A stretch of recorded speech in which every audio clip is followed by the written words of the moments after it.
আজকের ভিডিওতে আমি দেখাবো স্যামসাং এর সবথেকে ভালো এবং লেটেস্ট একটা ফোনের আনবক্সিং। তো এই ভিডিওর মাধ্যমে জানতে পারবেন স্যামসাং এর S22 আলট্রা এই ফোনটার আনবক্সিং এবং এর রিভিউ।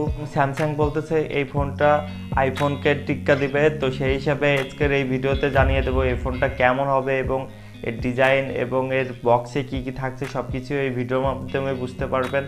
তো অবশ্যই ভিডিওটা সম্পূর্ণ দেখতে থাকুন এবং আমার চ্যানেলে নতুন নতুন ফোনের আনবক্সিং এবং রিভিউ দেওয়া হয়, অবশ্যই চ্যানেলটা সাবস্ক্রাইব করে রাখতে ভুলবেন না এবং ফেসবুক পেজ থেকে দেখে থাকলে অবশ্যই পেজটা ফলো করতে ভুলবেন না। তো চলুন আর দেরি না করে আজকের ভিডিও শুরু করা যাক।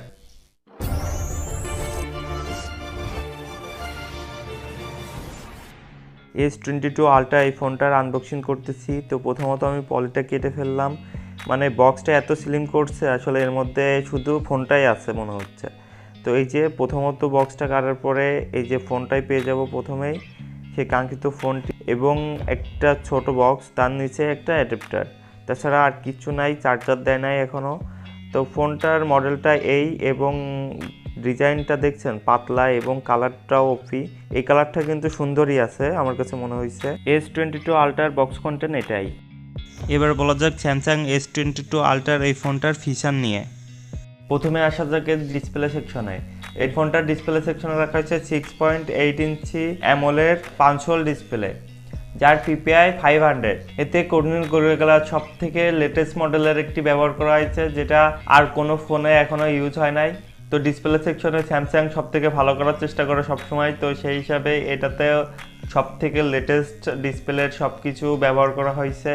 এবার আসা থাকে ক্যামেরা সেকশনে। স্যামসাংয়ের S22 আলট্রা এই ফোনটা 3 ক্যামেরাতে 4টা ক্যামেরা ব্যবহার করা হয়েছে। প্রথম ক্যামেরাটা রাখা হয়েছে 108 মেগাপিক্সেল এবং 10 মেগাপিক্সেল এবং 10 মেগাপিক্সেল এবং 12 মেগাপিক্সেল, এবং সেলফি ক্যামেরাতে রাখা হয়েছে 40 মেগাপিক্সেল। এই ফোনটাতে সব কিছুই আমার দেখা মতে সব কিছুই লেটেস্ট ব্যবহার করার চেষ্টা করছে।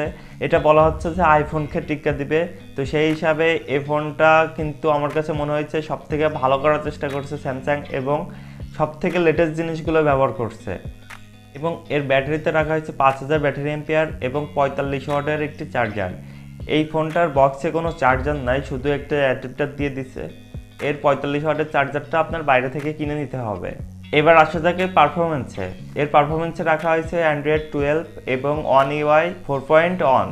বর্তমানে সব থেকে ভালো একটি ইউআই স্যামসাংয়ের এটা, তাছাড়া আর কোনো কোম্পানিতে এত সুন্দর ফ্রেশ ইউআই কিন্তু পাওয়া যাচ্ছে না, সব কিছুতেই বিভিন্ন ধরনের বাগ থেকে গেছে। তো স্যামসাংয়ের এই ইউআইটাও যথেষ্ট পরিমাণে ভালো একটি ইউআই। এবং এটার প্রসেসর সেকশনে রাখা হয়েছে সব থেকে লেটেস্ট একটি প্রসেসর, যেটা স্ন্যাপড্রাগনের 8 গিয়ন, এটা 4 ন্যানোমিটারের উপরে তৈরি এবং এটা সব থেকে লেটেস্ট একটি প্রসেসর স্ন্যাপড্রাগনের এবং এর পারফরমেন্স যথেষ্ট পরিমাণে ভালো। কোনো গেম খেললে কোনো ল্যাগের কোনো দেখা পাওয়া যাবে না। তো এই প্রসেসরটাতে সব কিছু অ্যাভারেজ আপনি খুব সুন্দরভাবে ব্যবহার করতে পারবেন। দীর্ঘ সময় ব্যবহার করলে ফোনটা একটু হিটিং ইস্যু হচ্ছে, কিন্তু এটা স্বাভাবিক।